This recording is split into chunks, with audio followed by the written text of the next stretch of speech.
C'est-à-dire que quand papa est décédé, on nous a dit qu'on devait, que le Premier ministre devait prendre le pouvoir. Donc, nous avons proposé, personne ne nous l'a demandé, hein, de mettre de l'ordre dans le bureau. Parce que moi, 2 jours avant la maladie de papa, j'étais à son bureau.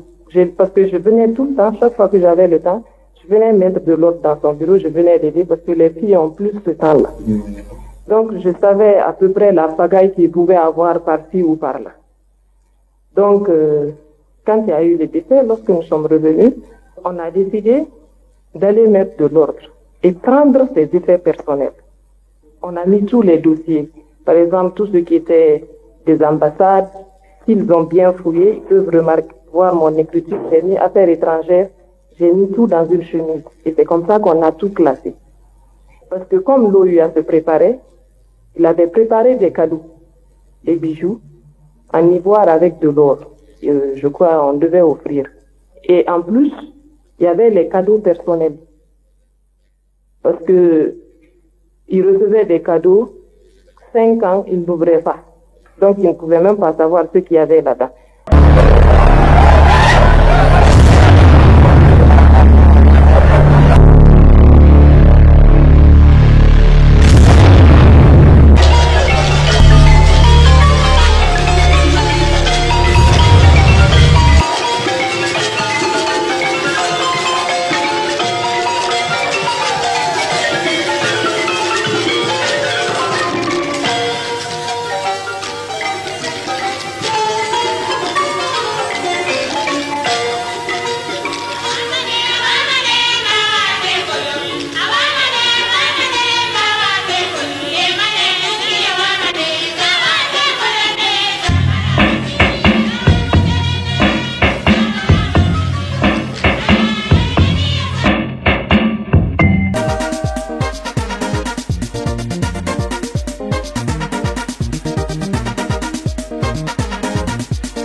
Vers minuit et demi, 1h, c'est sa nièce qui tape à notre porte. Car il y a des militaires à la porte. Je bondis la première.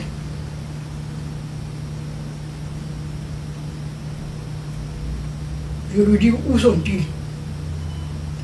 Ils sont à la cuisine. Du côté de la cuisine. Je suis allé. Il y avait la clé sur la porte. Les filles avaient refusé d'ouvrir. Il y avait ma soeur et la nièce de Téli. Ils avaient refusé d'ouvrir. Je suis arrivé, j'ai regardé par la fenêtre. Il y avait tout un bataillon de militaires. J'ai refusé d'ouvrir également. Téli, pendant ce temps, est arrivé par derrière, il a regardé par la fenêtre, il en a reconnu un. Ah, Calaban, c'est toi, qu'est-ce qu'il y a? Ah, je voudrais vous parler. C'est Téli qui a ouvert la porte.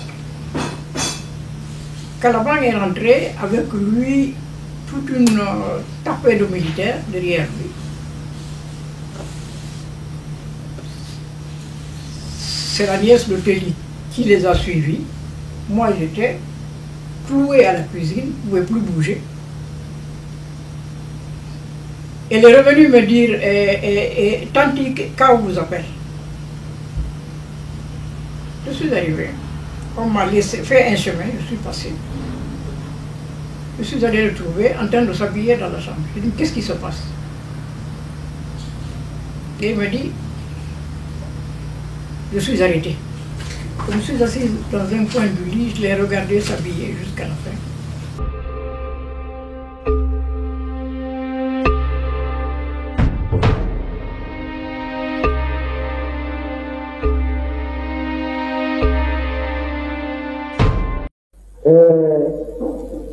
Fanny, lors du décès de ton papa, vous avez eu à prendre des effets à la prison.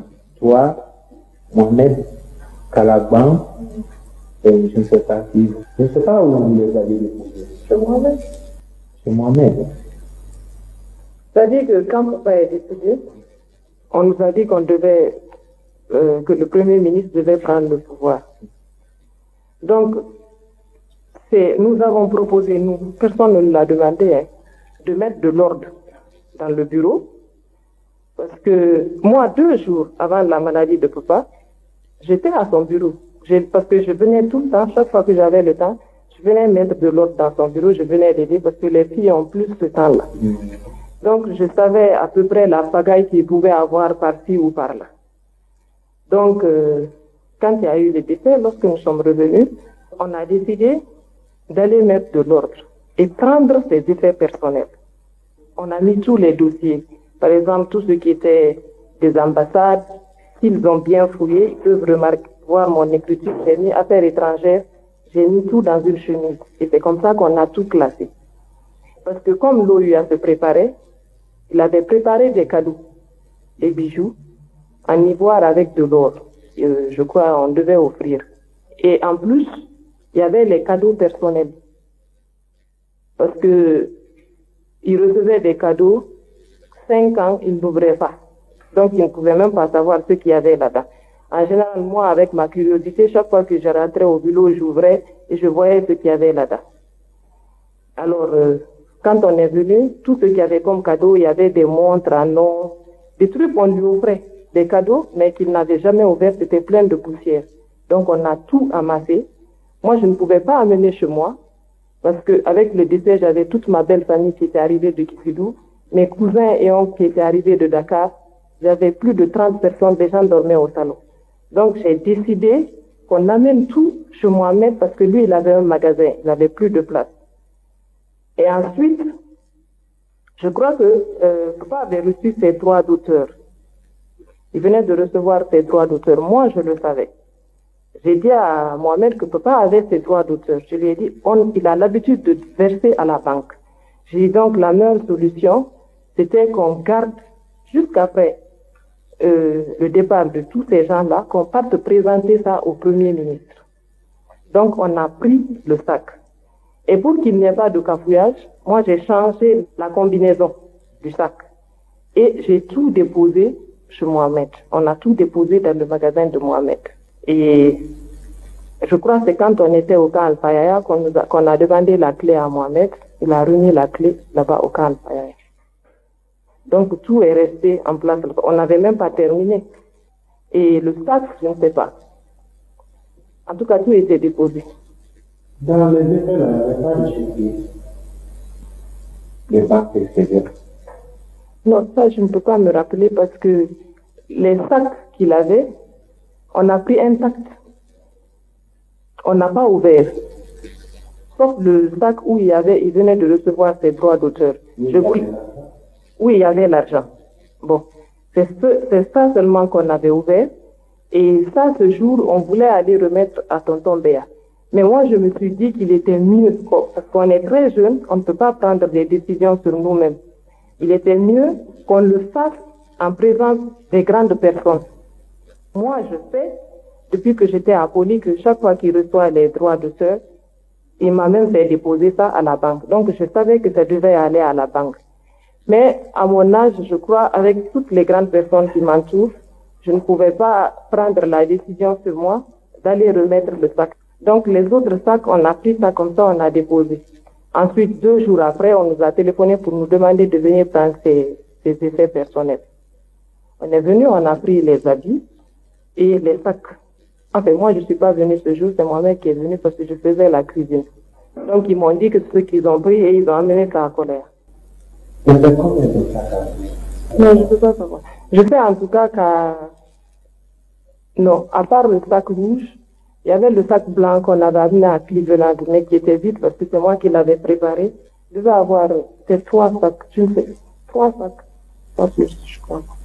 Et à Bellevue, que notre demande a été à Bellevue, c'était les films. C'est ce qu'elle a dit.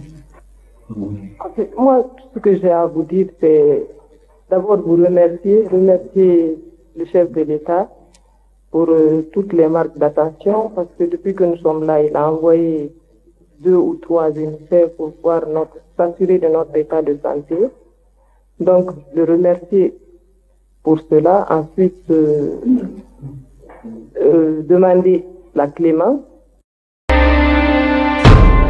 Le 3 avril 1984, à la prise du pouvoir, il s'est révélé comme un homme de paix. C'était une révolution pacifique, une prise de pouvoir pacifique, sans effusion de sang. Ça, c'était déjà l'homme de paix. Parce qu'on aurait pu prendre des décisions extrêmement graves le 3 avril, qui auraient été applaudies tout simplement. Parce que vous savez, dans le changement comme cela, on ne regarde pas certains détails. C'est plus tard qu'on se dit, on n'aurait pas dû faire ça. Mais très tôt, il s'est affirmé comme un homme de paix. Deuxièmement, il a évité, il s'est battu pour qu'il n'y ait pas de vengeance dans ce pays. Parce que vous savez, nous avons une histoire tumultueuse.